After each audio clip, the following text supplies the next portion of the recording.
The United States has called on the Houthis to stop attacking oil ports and civilian infrastructure in Yemen. This came in a statement by the U.S. State Department. According to them, the U.S. Special Envoy will travel to Oman and Saudi Arabia this week to support peace efforts in Yemen. This report has more.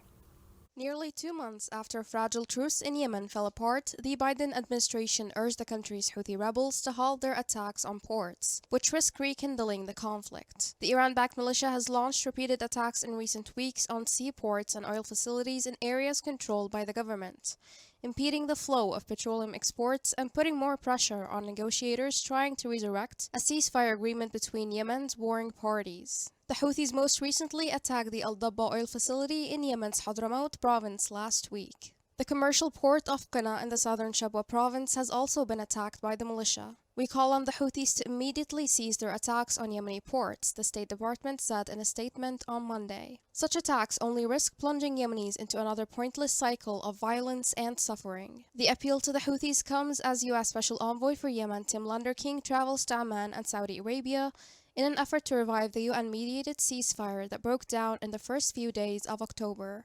According to Lunderking, the Houthis are solely responsible for the truce's failure, since their last-minute demands for unpaid public sector salaries hijacked the negotiations. The ceasefire, which lasted from April to October, resulted in a 60% decrease in casualties, established a few foreign flights from the airport in rebel-held Sana'a, and increased fuel shipments to the Houthi-controlled port of Hodeidah. The 6-month break in hostilities also raised the possibility of a diplomatic resolution to the 8-year conflict between the Houthis and Yemen's government. The conflict has killed hundreds of thousands of Yemen citizens and frequently brought the impoverished nation to the verge of famine. Despite continuous charges from Washington that Iran is arming the Houthis, Iran has expressed support for the tenuous ceasefire. According to U.S. sources, the Houthis were able to launch drone and missile assaults on Saudi Arabia thanks to the arms transfers and training they received from Iran's Islamic Revolutionary Guard Corps.